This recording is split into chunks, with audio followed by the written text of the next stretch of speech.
گرمی کی تپش نے زمین کو تپتا ہوا توا بنا دیا تھا۔ دوپہر کے 2 بج چکے تھے۔ رشیدہ ٹیرس پر بیٹھی کب سے اپنی بہنوں کے آنے کے انتظار میں تھی، مگر وہ ابھی تک نہیں پہنچی تھیں۔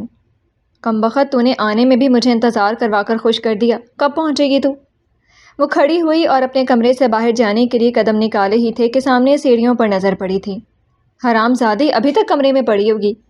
رشیدہ بیگم گھٹنوں کے درد کی وجہ سے چلنے کے قابل تو نہیں تھی، مگر اللہ میاں، ان کی زبان ایسی تھی کہ دیواروں میں بھی سوراخ کر دی۔ بی بی جی، آج تو بہت دیر ہو گئی ہے کہ آپ نے دوپہر کا کھانا نہیں کھانا؟ خان بھی ایک بار پوچھ چکے ہیں۔ حویلی میں تر تر گھومتی پروین نے انہیں دیکھ کر پوچھا تھا۔ کچھ دیر رک جا، وہ لوگ آ جائیں بس۔ انہوں نے کہا تھا کہ یہیں کھائیں گے۔ تو یہ بتا کہ کھانا کس نے بنایا؟ بڑی بی بی، میں نے اور شبانہ نے بنایا۔ ہمیں صبح سردار نے بہت تاکید سے کہا ہے کہ ان کی عورت سے کوئی کام نہ کروایا جائے۔ بڑا ہی کوئی بے غیرت ہے یہ میکائل۔ یہ تو مجھے آج اندازہ ہوا۔ وہ بائیں ہاتھ سے اس پر لعنت بھیجنے لگی۔ ہائے، ایک ہی رات میں دیوانہ بنا دیا، بیڑا غرق ہو تیرا میکائل بچے۔ شرم بھی نہیں آئی کہ تو اپنے تایا تائی کے سامنے اس بنی میں لائی گئی عورت کے لیے زبان لڑا رہے ہو؟ گالی گلوچ اب جیسے روزمرہ کی عادت بن چکی تھی۔ پاس کھڑی ملازمہ نے مزید سننا مناسب نہیں سمجھا اور وہاں سے ہٹنے لگی۔ بڑی بی بی، مجھے لگتا ہے کہ آپ کے مہمان آ گئے ہیں، پروین نے کچن کی دہلیز سے پلٹ کر دہائی دی تھی۔ رشیدہ، جو دیوار کے ساتھ لگی بڑی سی کرسی پر بیٹھی تھی، فوراً کھسک کر اٹھ گئی۔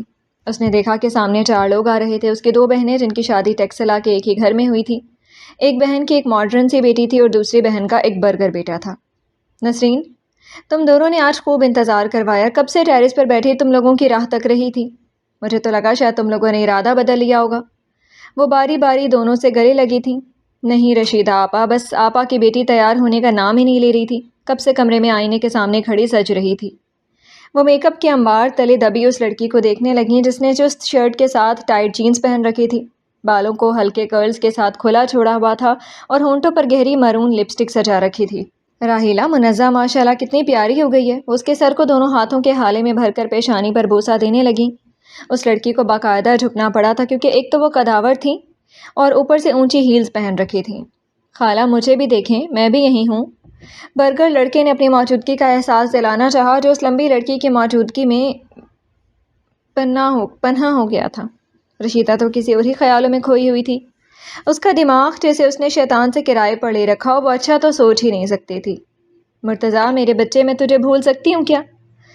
وہ اسے کلائی سے پکڑ کر اپنے ہم قدم لانے لگی۔ ملازمہ نے ان کا سامان متعلقہ کمرے میں پہنچا دیا تھا۔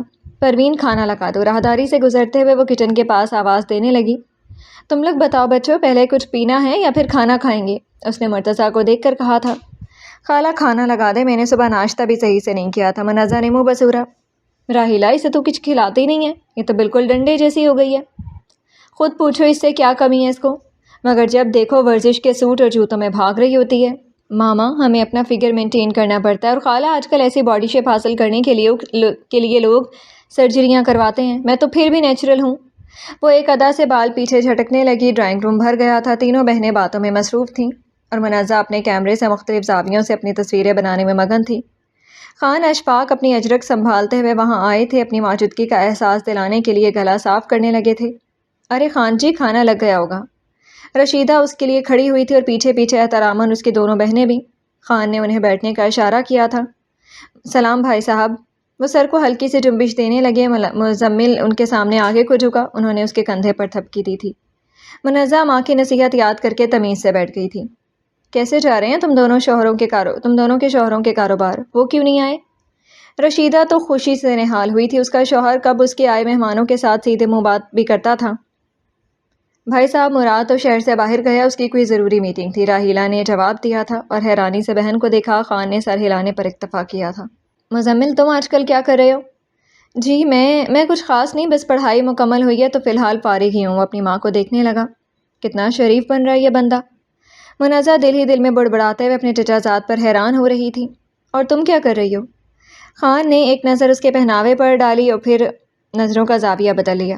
میں فیشن ڈیزائننگ کر رہی ہوں، 2 سال چل رہا ہے۔ جواب بغیر ہچکچائے مل گیا تھا۔ اسی لمحے سیڑھیوں سے ایک شخص اترا جس کی ہر چال سے وقار جھلک رہا تھا۔ سفید کاٹن کا شلوار قمیص، کندھوں پر سفید چادر، نیلی آنکھوں نے قریب آ کر سب کا جائزہ لیا۔ وہ ایک شان سے سامنے والے صوفے پر براجمان ہوا جیسے کوئی بادشاہ اپنے تخت پر بیٹھتا ہے۔ وہ خالی صوفہ اس کے بیٹھنے سے جیسے مکمل ہو گیا تھا۔ دیکھ نسرین، یہ میکائل ہے۔ میکائل بیٹا، یہ تیری خالہ ہیں اور یہ ان کے بچے۔ منزہ کی ماں نے بیٹی کو دیکھا، وہ منہ کھولے یکٹک سردار کو دیکھے جا رہی تھی۔ ہائے، آئی ایم منزہ۔ اس نے دور سے ہاتھ لہرایا تھا، وہ بغیر کچھ کہے صرف سر کو جنبش دینے لگا تھا۔ اور میں مزمل ہوں، برگر لڑکے نے جھجکتے ہوئے کہا، لیکن ایک سرد نظر نے اسے گھورا تھا۔ وجہ نامعلوم تھی۔ گاؤں میں جھگڑا ہو گیا، یہ مسئلہ کل تک سلجھا دو، سرداروں کی شکایت آ رہی تھی۔ خان اشفاق ہاتھ کی مٹھی بناتے بگاڑتے ہوئے بولے۔ عورتوں نے بھی ان کے سامنے زبانوں کو لگام دیا تھا۔ میں دیکھ لوں گا۔ پرسکون انداز سے ذمہ داری لی گئی تھی۔ پھر خاموشی نے بسیرا کر لیا، ایک تلخی سے فضا میں گھل گئی تھی۔ صاحب، کھانا لگ گیا، ملازمہ نے آ کر اطلاع دی تھی۔ خان اشفاق کے پیچھے میکائل بھی کھڑا ہو گیا تھا۔ خالہ، یہ کتنا ہینڈسم ہے، منزہ نے جھک کر رشیدہ کے کان میں سرگوشی کی۔ رشیدہ نے اسے ٹپت لگائی تھی۔ چپ کر جا، ابھی سن لے گا۔ آئی مارے تو نہیں، وہ اپنے سر کو سہلانے لگی تھی۔ ڈائننگ ٹیبل پر آج معمول سے زیادہ رش تھا۔ منزہ جان بوجھ کر میکائل کے بائیں جانب والی کرسی پر بیٹھ گئی تھی۔ جاؤ اوپر سے صاحبہ کو بلا لاؤ۔ پاس کھڑی پروین جو برتن سلیقے سے لگا رہی تھی اسے دیکھنے لگی۔ سردار، معذرت، لیکن اس نام کا تو میں نے کوئی نہیں دیکھا یہاں۔ کیا تمہارا کوئی مہمان آیا میکائل؟ رشیدہ نے بھی تجسس سے استفسار کیا تھا۔ میری بیوی کو بلا لاؤ، امید ہے اس کے بعد کسی تفصیل کی ضرورت نہیں رہے گی۔ اس کا انداز غیر معمولی تھا۔ میں آج بہت خوش ہوں کیونکہ میری بہنیں آئی ہوئی ہیں۔ میرا کلیجہ جلانے کی تمہیں ضرورت نہیں ہے۔ وہ ہمارے ساتھ ایک دسترخوان پر کھانا نہیں کھا سکتی۔ یہاں اگر کوئی نہیں بیٹھ سکتا تو وہ مزمل ہے۔ آپ کے بھانجے کوٹ کر مردانہ خانے میں کھانا کھانا پڑے گا۔ زرق خان بھی وہیں بیٹھا ہے۔ اس دسترخوان پر صرف محرم ساتھ بیٹھنے کا شرف حاصل کر سکتے ہیں۔ امید ہے کہ آپ سمجھتی ہوں گی تائی جان۔ نسرین نے بہن کو دیکھا تھا، شاید رشیدہ غصے سے ابل کر کچھ کہنے ہی والی تھی کہ زینے اترتی ہوئی مرجینہ کو دیکھ کر اس کے زبان کو جیسے تالا لگ گیا تھا۔ خان اپنی نشست پر کھڑے ہو گئے تھے۔ میکائل، میں مردان خانے میں تمہارا انتظار کر رہا ہوں، وہیں ملو مجھ سے۔ خان جی، کھانا؟ ایک ہاتھ بڑھا کر خان نے رشیدہ کو خاموش کروا کر خود وہاں سے چلے گئے تھے۔ مرجینہ اپنی سرمئی آنکھوں سے میکائل کے ساتھ والی نشست کو دیکھنے لگے۔ وہ دونوں ہاتھ اپنے پلیٹ کے ارد گرد ٹیبل پر جمائے بیٹھا تھا، جیسے کسی کے چلے جانے سے اسے کوئی فرق نہ پڑتا ہو۔ مگر جیسے ہی وہ قریب آئی، میکائل نے خود کھڑے ہو کر اس کے لیے کرسی پیچھے کر دی۔ مرجینہ کے سینے میں کچھ بہت نازک سا تھر تھر آیا تھا۔ بیٹھ جائیے صاحبہ۔ وہ ہلکا سا جھک کر اپنی نیلی آنکھیں اس کی آنکھوں میں گاڑنے لگا۔ وہ کچھ بولنا چاہتی تھی مگر خاموش رہی کہ کہیں اس کے جواب پر بات بڑھ نہ جائے۔ وہ خاموشی سے سردار کے دائیں جانب بیٹھ گئی۔ میکائل تب تک کھڑا رہا جب تک مرجینہ بیٹھ نہیں گئی تھی۔ اس بخشنے والی عزت کو وہاں موجود سب لوگوں نے محسوس کیا تھا۔ منزہ نے اپنی ماں کو ناگوار نظروں سے دیکھا تھا، جیسے کہہ رہی ہو کہ اس لڑکی کو کہیں دفع کریں۔ آپ کیا کھانا پسند کریں گی؟ ارد گرد کے ماحول سے بے نیاز ہو کر وہ اس کے بولنے سے پہلے چاول اس کے پلیٹ میں ڈالنے لگا تھا۔ مرجینہ نے اسے دیکھا۔ کیا ہوا، آپ چاول نہیں کھانا چاہتی؟ نہیں، میں کھا لوں گی۔ اسے مرچوں سے الرجی تھی مگر وہ اس شخص کو انکار نہیں کر سکی تھی جس نے اسے اتنی تکریم سے نوازی تھی۔ وہ بھرے دسترخوان پر اس کے ڈالے ہوئے کھانے کو ٹھکرا نہیں سکتی تھی۔ رشیدہ نے جھٹکے سے اپنی کرسی پیچھے دھکیلی جس کی کرخت آواز گونجی تھی، اور پھر وہ خود بھی جانے کے لیے کھڑی ہو گئی۔ آرام سے تائی جان، میکائل بے آہستگی سے استادہ ہوا تھا۔ ایک کام کرو بیٹا، ایک چٹکی زہر لا دو مجھے تاکہ میری اذیت کم ہو جائے۔ اللہ نہ کرے تائی، قتل کا بوجھ بہت بھیانک اور بھاری ہوتا ہے۔ میں اپنے کندھوں پر پہلے ہی بہت سے بوجھ لے کر گھوم رہا ہوں۔ کھلاؤ اپنی بیوی کو کھانا، کیونکہ ہمارا ایک ہی ضیافت گاہ پر بیٹھنا تو حرام ہے۔ اس کی نفرت بھری نگاہ آنکھوں نے مرجینہ کو نشانہ بنایا تھا۔ آپ اپنا خون نہ جلائیں، میری بیوی کو بس آج کے دن برداشت کر لیجیے۔ مرجینہ نے چوری چھپے اس چہرے کو دیکھا تھا۔ یہ گزارا نہیں ہوتا مجھ سے میکائل، نہیں ہوتا۔ وہ چلی گئیں اور ان کے پیچھے ان کی بہنیں اور بھانجا بھی اٹھ گیا تھا۔ ماما، مجھے بھوک لگی ہے، آپ لوگ کیسے؟ منزہ نے سب کو اٹھتے دیکھ کر بے چارگی سے کہا تھا۔ اگر آپ کو میری بیوی سے کوئی مسئلہ نہیں ہے تو آپ کھانا کھا سکتی ہیں۔ اس نے نظریں اپنی تالی سے اٹھانے کی ضرورت نہیں سمجھی تھی۔ بہت شکریہ، میرے پیٹ میں تو چوہے دوڑ رہے ہیں۔ وہ واپس ایک الگ ہی اعتماد کے ساتھ بیٹھ گئی تھی۔ مرجینہ نے ایک چمچ منہ میں ڈالا تھا مگر ایسے لگا تھا جیسے چاول کا ہر دانہ حلق میں اٹک گیا ہے۔ نتنوں سے گرم ہوا نکلنے لگی تھی اور گلے میں آگ سی پھیل گئی تھی۔ آپ ٹھیک ہیں صاحبہ؟ وہ کھانسنے لگی اور پھر سینے پر ہاتھ رکھا تھا۔ پانی، وہ بمشکل بول پائی تھی۔ اس نے فوراً گلاس اس کے لبوں سے لگا دیا تھا۔ اگر آپ مسالے دار کھانا نہیں کھا سکتی تو پہلے بتانا تھا، خود کو یوں تکلیف دینے کی کیا ضرورت تھی؟ میں کھا سکتی ہوں۔ وہ اس شخص کے سامنے ایک بار بھی خود کو نازکی کا طعنہ نہیں دینے دے سکتی تھی۔ قیامت کے دن جھوٹ بولنے والے جہنم کے سخت ترین عذاب کا سامنا کریں گے۔ میکائل نے اسے دیکھا جو اب حیرانی سے اسے گھور رہی تھی۔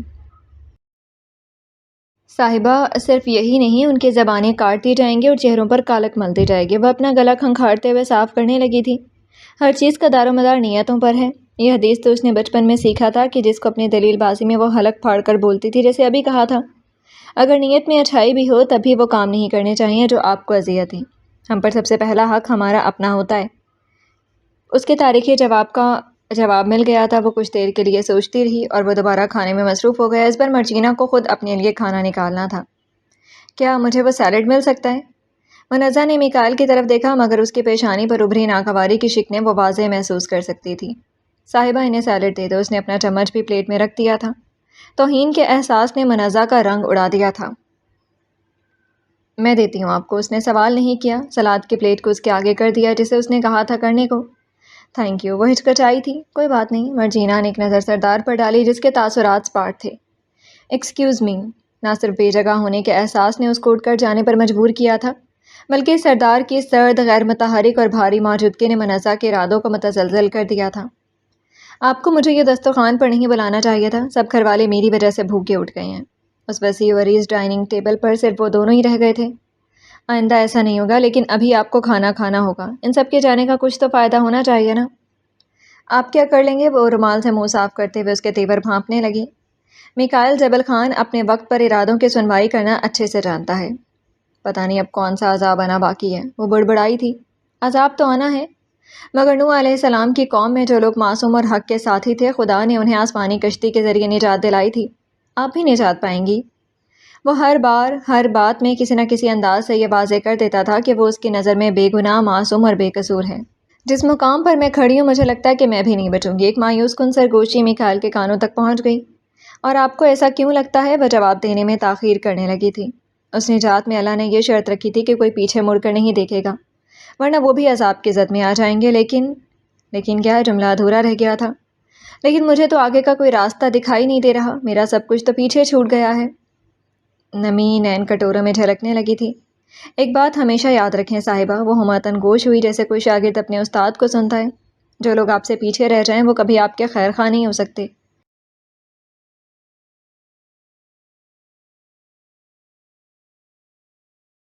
اسے اپنا ننیال یاد آیا۔ اگر کوئی آپ کا سچا ہمدرد ہے تو اسے زندگی کے ہر نئے موڑ پر آپ کے قدم سے قدم ملا کر چلنا ہوگا۔ اسے اپنے بھائی بھی یاد آئے تھے۔ اس لیے پریشان مت ہوں، جو انسان واقعی آپ کا سرمایہ ہے وہ کبھی پیچھے نہیں رہے گا۔ اس کے دل میں کسی انہونے سکون کا احساس جاگا تھا۔ کیا اس کھانے میں کچھ ایسا ہے جو زیادہ مسالے دار نہ ہو؟ وہ نظریں اس کی پلیٹ پر جماتے ہوئے کہنے لگی، آپ خود چیک کر سکتی ہیں، اب آپ یہاں مہمان تو نہیں ہیں؟ اور پھر سے اپنے پوچھنے پر اسے پشیمانی ہوئی تھی، یا پھر سردار نے پانی کا گلاس لبوں سے لگایا تھا۔ اگر میرے ہاتھوں اپنی خدمتیں کروانے کا شوق ہے تو وہ الگ بات ہے، ہم پھر بھی حاضر ہیں مادام۔ اس نے کسی خادم خاص کی طرح سینے پر ہاتھ رکھا تھا۔ وہ اپنے خوشربا کلام کے ساتھ اپنی نظروں کے حصار میں اس کو قید کرنے لگی تھی۔ اس کے گھال دہکتے ہوئے سرخ انگارہ ہو گئے تھے۔ یہ انداز گفتگو اس کے لیے جتنا سحر انگیز تھا اتنا ہی غیر متوقع بھی۔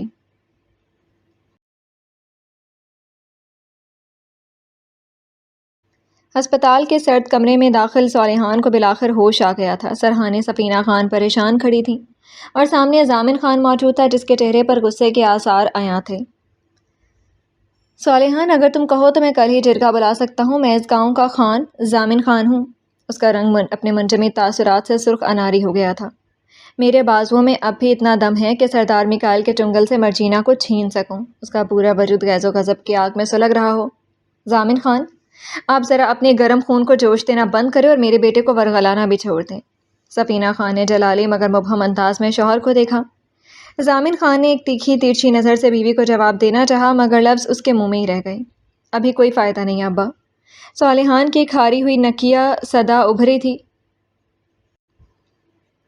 جو ہونا تھا ہو گیا۔ وہ لڑکی اب کسی اور کی منقوہہ بن چکی ہے۔ صرف کہنے سے ہی سینے میں درد کی ایک لہر دوڑ گئی تھی، مگر میں چاہ کر بھی اپنے دل کو اس حقیقت کے لیے نہیں مائل کر پا رہا۔ ایک گہری آہ کے ساتھ اس کی سیاہ آنکھوں کی روایتی چمک مان پڑ گئی تھی۔ خود کو سمجھانے کی ضرورت ہی کیا ہے؟ ٹھیک ہے، ابھی وہ کسی کے نکاح میں ہے مگر یہ نکاح زیادہ دن نہیں چلے گا۔ اس نے سردار کو ایک ایک چیز کا حساب دینا ہوگا۔ ضامن خان کے لہجے میں رتی بھر کی تعاون نہیں تھی۔ ابا، اب وہ مرجینہ کا شوہر ہے۔ اس لڑکی کی زبان لوہے کو کاٹ سکتی ہے مگر حقیقت یہی ہے کہ اس نکاح میں اس کی اپنی مرضی شامل تھی۔ اس کے دل پر جو قیامت بیت رہی تھی، اگر ارد گرد موجود لوگ اس کے چہرے سے پڑھ لیتے تو شاید ان کی آنکھیں نم ہو جاتیں۔ اس لڑکی پر کوئی زبردستی نہیں کر سکتا، یہ بات میں اچھی طرح جانتا ہوں۔ وہ اپنی تشنہ نگاہیں چھت پر جمائے اپنے دل کو ایک کمزور سا دلاسا دے رہا تھا۔ وہ خود کو سمجھا رہا تھا کہ مرجینہ گنہگار ہے، حالانکہ وہ جانتا تھا کہ مرجینا تو اس کے لہو میں زہر گھول کر گئی ہے، لیکن اس کا دل تو اب بھی اسی کی گرام پر دھڑکتا تھا۔ بڑی ہی گری ہوئی نکلی ہے مرجینا بھی اپنی ماں کی طرح۔ ضامن خان کے بشرے پر طنز اور تذلیل کے شدید تاثرات ابھر آئے تھے۔ شہروں میں انصاری نے پڑھانے لکھانے اسے اسی دن کے لیے بھیجا تھا کہ آئے اور پرانے رشتوں کو اس طرح ٹھوکر مار کر نکل جائے۔ چچا وہ ایک مجبور لڑکی تھی جو اپنے باپ کے بوڑھے وجود کا سہارا بنی۔ منتہا نے تڑپ کر اسے جواب دیا تھا، آپ کو علم بھی ہے خانہ اشفاق کی بیوی کا؟ یہ نکاح مرجینا نے پسند سے نہیں کیا، اس بد نصیب کا تو ایک لمحے سوچے، رشیدہ بی بی اپنے بیٹے کی موت کا بدلہ اسے جیتے جی لیں گی۔ صالحہ نے گہری سانس لی تھی۔ میں نے اسے کہا تھا کہ میں اس کا مقدمہ قانونی طور پر لڑوں گا، مگر میں نے وہاں ایک غلطی کر دی۔ اس کا دل جس طرح ٹوٹ رہا تھا وہ کرب چھپائے نہ چھپتا تھا۔ مجھے اسے ضد نہیں دلانی چاہیے تھی، اس جیسی عورت تو صرف محبت کے حصار میں دفن ہونے کو تیار ہو جاتی ہے، اور میں اسے اپنی انا کے دائرے میں گھما رہا تھا۔ نقصان ناقابل برداشت تھا، اس لیے وہ آج ہسپتال کے بیڈ پر اپنے اعمال کا بے رحم جائزہ لے رہا تھا۔ جس محبت کی قبر میں اس کے لیے کود رہا تھا، میں نے اس گڑھے کو اتنا گہرا کر دیا ہے کہ اب باہر نکلنا ناممکن ہے اور اندر رہنا موت۔ آج اعتراف کا لمحہ تھا، آج مغرور صالحان خود کو غلط کہہ رہا تھا۔ صالحان، یہی بات اگر تمہارا باپ بھی سمجھ لے تو اچھا ہوگا۔ سفینہ خان نے ٹھنڈی آہ بھری تھی۔ زرختہ کو وہ ایک دن ہمیشہ کے لیے کھو دیں گے، اور شاید کچھ اور رشتے بھی، کیونکہ ان اناؤں سے تیلی جلانے کی بھی ضرورت نہیں پڑتی، وہ اپنی تپش سے ہی سب کچھ بھسم کر دیتی ہیں۔ سفینہ خان، تیری یہ باتیں ان پر نہیں چلتی جن کی رگوں میں صدیوں سے صرف دو ہی چیزیں گردش کرتی ہیں، یا تو شدید محبت یا پھر بے پناہ نفرت۔ دوبدو جواب ملا اس کو اپنے شوہر سے، وہ مصلحت پر یقین رکھنے والے نہیں تھے۔ آپ کبھی درمیان کا راستہ کیوں نہیں تلاش کرتے؟ اگر کچھ تباہ ہو جائے تو کچھ مٹھی میں بھی تو رہ سکتا ہے نا؟ سفینہ خان نے بے بسی سے کہا تھا۔ درمیان کا راستہ؟ ضامن خان استہزائیہ ہنسا تھا۔ یہ نہ پٹھانوں کو تلاشنا آتا ہے اور نہ ہی انہوں نے کبھی سیکھا ہے۔ یہ ٹیڑھی انگلی سے گھی نکالنے والا محاورہ تمہاری ماں کی طرح پنجابیوں کے لیے بنا ہوگا۔ ہمیشہ وہی ذات والا طعنہ ملا تھا سفینہ کو۔ ہمیں اگر دہی سے مکھن نکالنا پڑے تو کچھ بھی ہو جائے، مکھن کو سیدھی انگلی پر ہی بہنا ہوگا۔ ہم جسے اپنا سمجھ لیتے ہیں اسے اپنے نام پر رکھنے کے لیے اگر قبر میں بھی اتارنا پڑے تو پیچھے نہیں ہٹتے۔ وہی روایتی فلسفہ سفینہ خان کے صبر کی تمام تلقین رائے گاہ جا چکی تھی۔ چچا چچی، آپ دونوں یہاں لڑنا نہ شروع کر دیجیے گا۔ صالحان، آپ آرام کریں، ڈاکٹر نے کہا ہے کہ شام تک آپ کو ڈسچارج کر دیں گے۔ منتہا نے دروازہ کھول کر اشارہ کیا، جس کا مطلب صاف تھا کہ اب کمرہ خالی کر دیا جائے۔ ہمیشہ کی طرح آج بھی اس بحث کا اختتام ضامن خان کے پٹھانی خون کی اس اڑیل منطق کے بھاشن پر ختم ہوئی تھی۔ اماں، میں ناشتہ بنانے جا رہی ہوں، آپ دونوں بھی اب اٹھ جائیے۔ سجیرہ نے کچن سے آواز لگائی تھی۔ زرلختہ کمرے سے باہر نکلی تو ان کے پیچھے آج صرف انصاری صاحب نہیں تھے، 3 مردوں کے ہجوم میں وہ ملکہ بن کر برآمدے میں آئی تھی، جہاں ایک کونے میں لگے بیل بوٹوں والے پوشاکوں کی کرسیاں پڑی ہوئی تھیں۔ سجیرہ نے کچن سے کچھ لینے کے لیے جھانکا اور برآمدے میں بیٹھے زریاب اور زوریز کو دیکھ کر اس کے گام وہیں تھم گئی۔ رخ گام خود بخود ان کی جانب بڑھی، ستمگر وہیں کسی بے نیاز پجاری کی طرح اس کے دل کو دنیا کے جہاں کی ہر نعمت سے زیادہ محبوب لگا تھا۔ کیا ہوا؟ تیرا منہ کیوں بن گیا؟ کل تو بڑی شکایتیں لگا رہی تھی، اور آج جب اس نے دروازہ کھٹکھٹایا تو اپنی نیند میں ایسی مستی وہ بیچارہ تھک ہار کر واپس چلا گیا۔ ایسی بھی کیا گہری نیند آئی تھی تجھے؟ زرلختہ نے ایک ہی سانس میں کئی سنا ڈالی۔ اماں، میں نے شکایت نہیں لگائی تھی۔ وہ شرمندہ سی ہو گئی، مرجھائی ہوئی آنکھوں سے زریاب کو دیکھا تھا، جس کی نظروں میں آج کچھ عجیب سا تھا، جیسے وہ روح کو چھیڑ رہا ہو۔ اگلی بار اگر تیرا شوہر شکایت کا موقع دے تو بس کہہ دینا، میں خود اس کے کان کھینچوں گی۔ زرلختہ نے زریاب کی طرف دیکھ کر کہا۔ ایک وقت میں وہ ساز بنی، پھر بہو کے لیے ماں کی طرح بات کرنے لگی تھی۔ رہنے دے اماں جان، کان کھینچنے کے دن اب گزر چکے ہیں۔ سجیلہ نے شوہر پر مزید ایک نگاہ التفات ڈالے بغیر جواب دیا اور واپس کچن میں چلی گئی۔ 3 سال کہنے کو تو یہ 3 سال بہت ہلکے لگتے ہیں، لیکن اس شخص کی بے رخی جھیلتے ہوئے سجیلہ کے لیے ایک ایک پل بھاری تھا۔ آس پاس کے لوگ ان دونوں بہنوں کو خوش قسمت سمجھتے تھے کہ ان کے شوہر نامدار ان کی مٹھی میں ہیں۔ دونوں بہنیں سیٹھی سے اپنے مردوں کو نچاتی ہیں، انگلیوں کے اشارے سے ان کو آنے جانے کا حکم دیتی ہیں، مگر لوگ کیا جانے کہ وہ کس باپ کے غیرت مند بیٹے تھے۔ وہ گھر داماد تو بنے، مگر دونوں جیسے اپنی بیویوں سے دور رہنے کی قسم کھا چکے تھے۔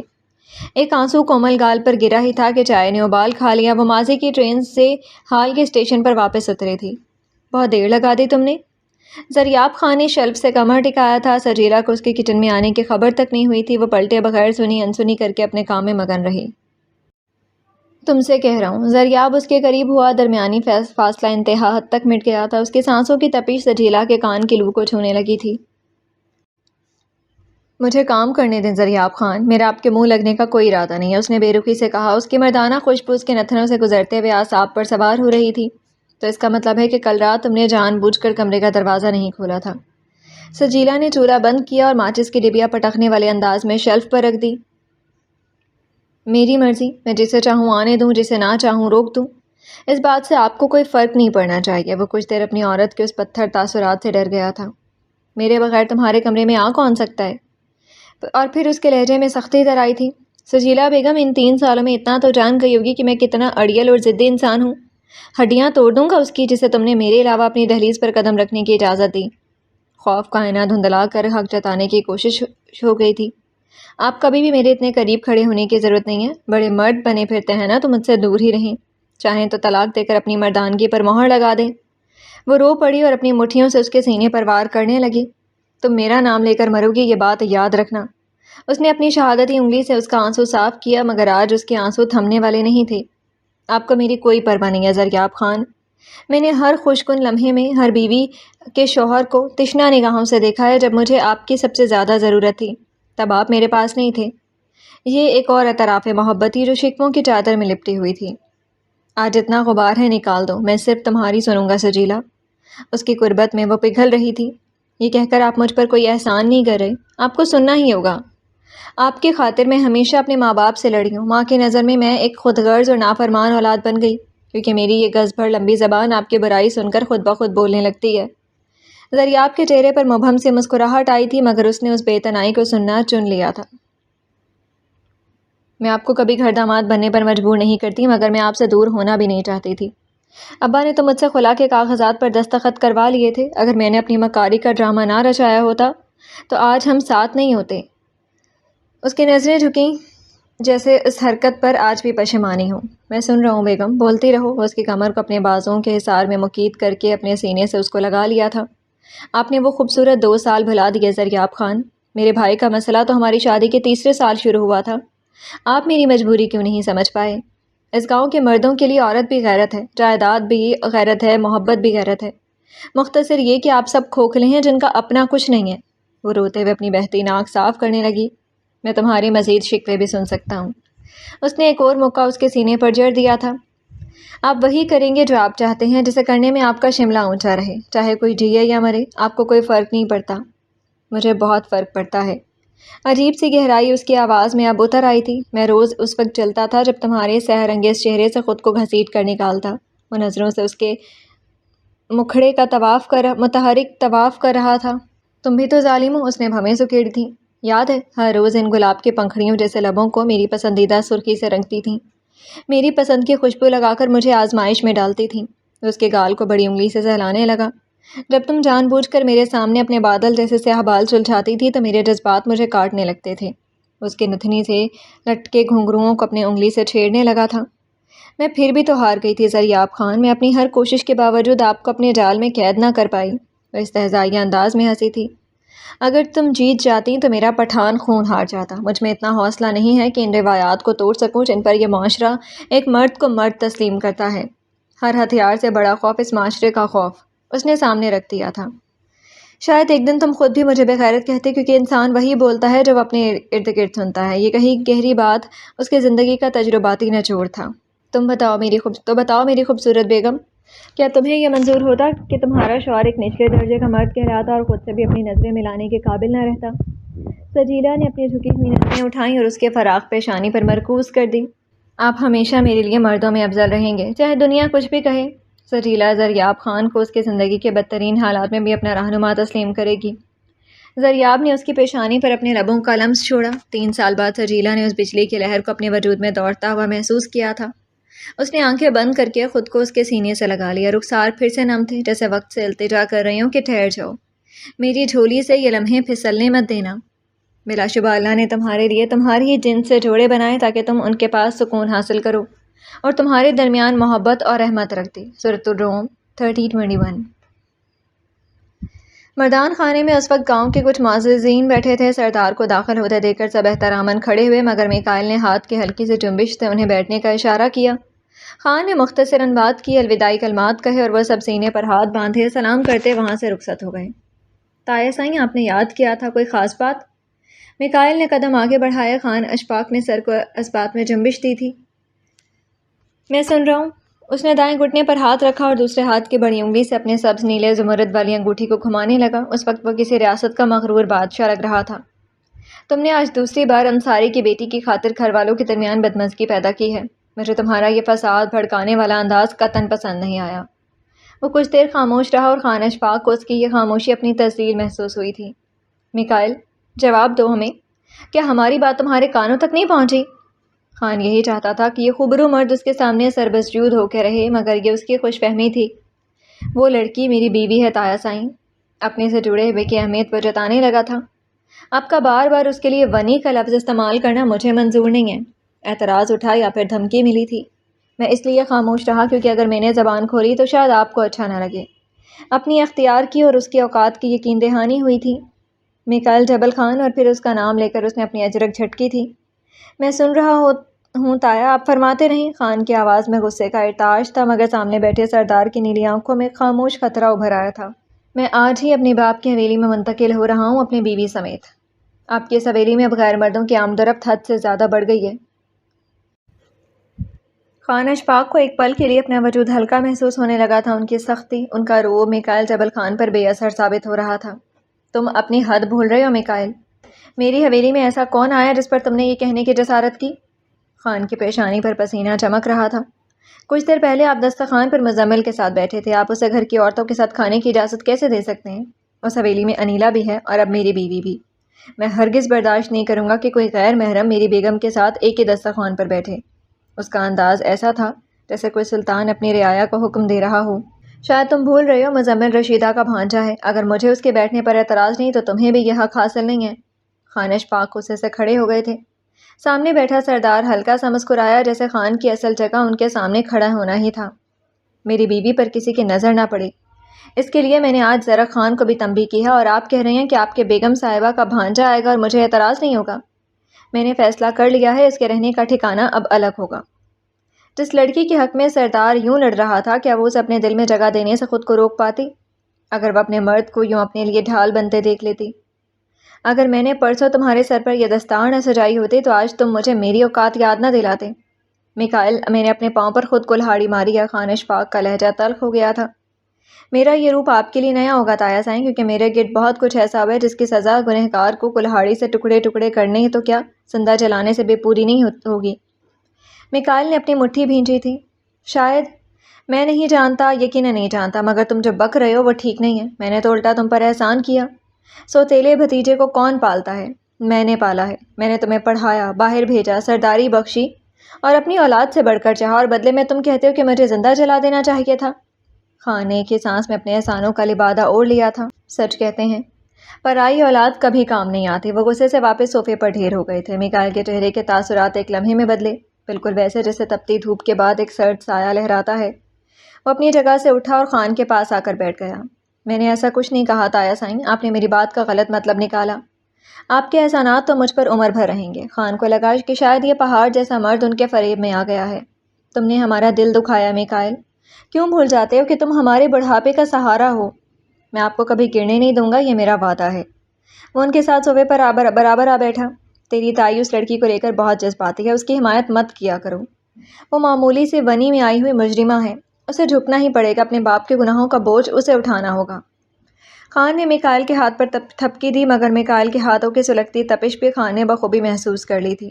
وہ ونی میں آئی ہے مگر سردار کی بیوی بن کر، اور آپ کا بنایا ہوا یہ سردار اپنی بیوی کو کسی بھی قیمت پر تذلیل کے لیے اکیلا نہیں چھوڑے گا۔ یہ بے غیرتی نہ میرے خون میں ہے نہ میری تربیت میں۔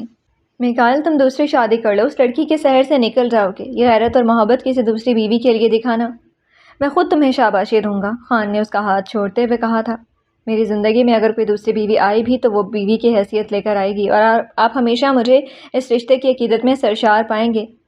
تو تم نہیں مانو گے، ابھی تھوڑی دیر پہلے تو تم بڑی بڑی باتیں کر رہے تھے۔ میرا قصور نہیں تایا سائیں، میں نے تو نہیں کہا تھا کہ انصاری کی بیٹی کا نکاح میرے ساتھ کر دیں، تب بھی تو مجھے بولنے کا موقع نہیں دیا گیا۔ اب وہ میری زندگی میں آئی ہے تو مجھے اس کا محافظ بن کر کھڑا ہونا ہوگا۔ خان اشفاق نے ترچھی نظروں سے اسے دیکھا اور اپنی داڑھی میں ہاتھ پھیرنے لگے۔ مجھے آپ کی اجازت چاہیے، میں جبل حویلی منتقل ہونا چاہتا ہوں۔ روز روز کی یہ عورتوں والی بحث مجھ سے برداشت نہیں ہوتی۔ خان نے اس کی آنکھوں میں دیکھا۔ الفاظ انتہائی نرم ادا ہوئے تھے مگر آنکھیں بتا رہی تھیں کہ اگر اس کی مرضی کے خلاف کچھ ہوا تو وہ سب کچھ راکھ کر دے گا۔ تم جاؤ اور اس لڑکی کو بھی لے جاؤ، مگر زرق خان یہیں رہے گا۔ میں تم دونوں کو ایک ساتھ خود سے دور ہوتے نہیں دیکھ سکتا۔ جی بہتر، زرق خان آپ کے پاس ہی رہے گا۔ اس نے خان کے کندھے پر تھپکی دی اور اس حرکت نے خان اشفاق کو لرزا کر رکھ دیا تھا۔ ان کے ہاتھوں میں پلا بڑھا میکائل آج اتنا بڑا ہو گیا تھا کہ اپنے اشاروں سے خان کے وجود میں سرد لہریں دوڑا رہا تھا۔ خان کو کچھ تو بدلتا ہوا محسوس ہو رہا تھا اور سردار کی یہ پراسراری ان کی گہری فکر میں مبتلا ہونے کے باعث بن رہی تھی۔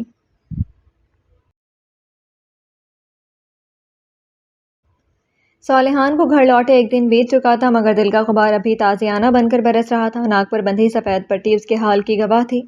جب وہ اپنے قدموں کو گھسیٹتا ہوا اسٹڈی روم میں آیا، یہی وہ جگہ تھی جہاں ورجینا آخری بار اس سے ملی تھی۔ اس نے سامنے رکھی خالی کرسی کو بے رحمی سے اپنی طرف گھسیٹا اور اس ویران نشست کو تکنے لگا جہاں کبھی وہ سحر انگیز لڑکی بیٹھی تھی۔ اس کے سیاہ آنکھوں کے گوشے نم ہونے لگے۔ کیوں چھوڑ کر گئی تو مجھے انا پرست لڑکی؟ میں نے تجھے پانے کے کتنے خواب دیکھے تھے۔ وہ کس قدر بے بسی سے خود کلامی کر رہا تھا۔ میں تیرے سامنے ہمیشہ ایک محکوم بن کر رہتا، تو ایک بار صالحان کو آزما کر تو دیکھتی۔ وہ اپنے ہاتھ کی لکیروں میں اس کے ملن کا وہ سرا ڈھونڈنے لگا جو ابد تک کے لیے گم ہو چکا تھا۔ تو ہمیشہ اپنی مرضی مجھ پر مسلط کرتی تھی نا؟ تعمر کرتی، خدا کی قسم میں اف تک نہیں کرتا۔ بس ایک بار تو میرے نام کی ہو کر تو دیکھتی۔ شدید ہذیانی کیفیت میں اس نے اپنی زخمی ناک سے وہ سفید پٹیاں بے دردی سے نوچ ڈالی۔ تازہ خون کی چند بوندیں لبوں تک نمودار ہوئی تھیں۔ یہ کیا کر رہے ہیں آپ؟ منتہا سے اب مزید خاموشی سے یہ تماشا دیکھنا ممکن نہ رہا تھا۔ تم یہاں کیا کر رہی ہو منتہا؟ اس نے تیکھی نگاہوں سے اسے دیکھا تھا۔ میں تو یہاں کچھ کتابیں تلاش کرنے آئی تھی مگر جب آپ کی یہ پاداشی محبت دیکھی، آپ کو یوں خود کلامی کرتے سنا تو میں خود کو روک نہیں پائی۔ منتہا کی روشن پیشانی پر واضح بل پڑے تھے۔ بہت بری بات ہے، کسی کی مرضی کے بغیر اس کی خلوت میں مخل نہیں ہوتے۔ صالحان کا لہجہ سرد پڑ گیا تھا۔ وہ مرجینا کی ہم عمر تھی مگر جانے کیوں وہ ہمیشہ اس کے سامنے ایک عمر رسیدہ سنجیدہ مرد کا روپ اختیار کر لیتا تھا۔ آپ کو اب آگے بڑھ جانا چاہیے صالحان۔ مرجینا اب کسی اور کی منقوہہ ہے۔ کسی کی عورت کے لیے ایسے موزور اور سرکش جذبات رکھنا، اکیلے میں بھی زبان پر لانا پٹھانوں کی شان کے خلاف ہے۔ وہ اسے حقیقت کا آئینہ دکھانے کی صحیح کرنے لگی تھی۔ منتہا، میں نے کبھی کسی کے لیے بددعا نہیں کی مگر میرا یہ جلتا ہوا دل آج بددعا دینے پر مجبور ہے۔ میں چاہتا ہوں کہ مرجینا کو میکائل جبل خان سے اس حد تک شدید نفرت ہو جائے کہ وہ اسے اپنے ہاتھوں سے مٹا دے۔ آنکھوں میں اس وقت جنون اور وحشت کا ایک ملا جلا سا سایہ لہرایا تھا۔ ایک لمحے کے لیے تو منتہا کا منہ حیرت سے کھلے کا کھلا رہ گیا۔ عنبر صالحان کا یہ انداز، یہ بے بسی سے جنم لینے والی تپش اس کی سمجھ سے بالا تر تھی۔ آپ کے پاس بھی تو طاقت ہے صالحان، اور جتنا میں آپ کو جانتی ہوں آپ سردار کو گولی کا مزہ چکھانے سے کبھی نہیں کترائیں گے۔ پھر کس چیز نے اس آگ سے بھرے دیو ہیکل آدمی کے ہاتھ باندھ رکھے ہیں؟ اس نے مجھ سے کہا تھا کہ وہ مجبور ہے۔ وہ زہر خان سے مسکرایا۔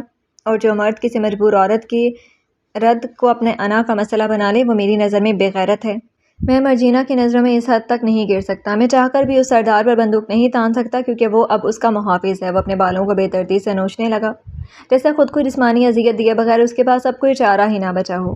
میں جتنا آپ کو جانتی تھی آپ اس گاؤں کے باقی مردوں کی طرح اسے اپنی بیوی بنا کر اس پر حکمرانی کے منصب پر فائز ہونا چاہتے تھے۔ تو پھر وہ لمحہ کب آیا جب بازی پلٹ گئی؟ کب وہ آپ پر حاکم بن بیٹھی؟ منتہا جیسے کسی ٹرانس کی کیفیت میں پوچھتی چلی گئی۔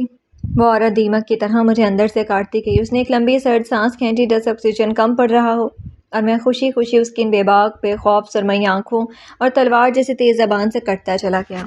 اس کو افسوس ہونے لگا، دل کاش کاش کے صدائیں لگا رہا تھا۔ میں اس فریب بے نظر کی بے ساکی پر کھڑا تھا کہ وہ مغرور عورت میری ہے، ہر بار اس کے سامنے خود کو شکست خوردہ تسلیم کر کے مسکراتا تھا۔ اور پھر جب میں نے اسے اپنے دل کی سلطنت کے تخت پر ملکہ کا تاج پہنانا چاہا تو وہ کسی ملکہ ملعون کی طرح میرا سب کچھ چھین کر کسی اور کے نکاح میں چلی گئی۔ اس نے مجھے ہمیشہ کے لیے اپاہج کر دیا منتہا۔ کمرے کے حبس میں جیسے کچھ چھن چھن کر ٹوٹ رہا تھا۔ منتہا نے زندگی میں پہلی بار عنبر صالحان کو ایک روایتی خان کے روپ میں نہیں بلکہ ایک اجڑی ہوئی ریاست کے ٹوٹے ہوئے عاشق کی مانند دیکھا تھا۔ وہ کتنی خوش قسمت ہے کہ آپ نے اسے اس حد تک عقیدت رکھی۔ اس کو رشک ہونے لگا تھا۔ میں نے اس معاشرے میں ہمیشہ عورت کو محبت کی بھیک مانگتے جھکتے دیکھا ہے۔ یہی تو انوکھیت تھی مرجینا میں کہ وہ خاص مٹی سے بنی تھی۔ لیکن آج ایک مرد کو اس شان سے جھکتے دیکھ کر ایک عورت ہونے کے ناطے میرے دل کی دھڑکنیں اپنی ترتیب بھول رہی ہیں۔ واقعی دھڑکنیں انگلیوں کے پوروں تک شور مچانے لگی تھیں۔ میں بدقسمتی کے اس آخری درجے پر کھڑا ہوں جہاں میرے اپنے ہی دل نے مجھے زنجیروں میں جکڑ دیا ہے۔ مجھے میری محبت نے رسوا کر دیا ہے۔ اس نے اپنے سر کو دونوں ہاتھوں کے ہجوم میں گرا لیا تھا۔ اگر یہ دنیا مجھ سے کہے کہ میں اپنی پیشانی اس کے قدموں کی خاک میں سے ملا دوں اور وہ مجھے مل سکتی ہے تو میرا یقین کرو منتہا، میں اس مٹی میں رلنے کو تیار ہوں۔ منتہا نے تڑپ کر اس کے گرتے ہوئے وجود کو دیکھا اور خاموشی سے قدم پیچھے ہٹانے لگی۔ عنبر صالحان ایک عورت کی محبت میں مکمل طور پر برباد ہو چکا تھا۔ وہ اس کے لیے ہر ذلت، ہر رسوائی اٹھانے کو تیار تھا۔ پٹھانوں کی تاریخ میں محبت کی ایسی وحشتناک شدت منتہا نے پہلے کبھی نہیں دیکھی تھی۔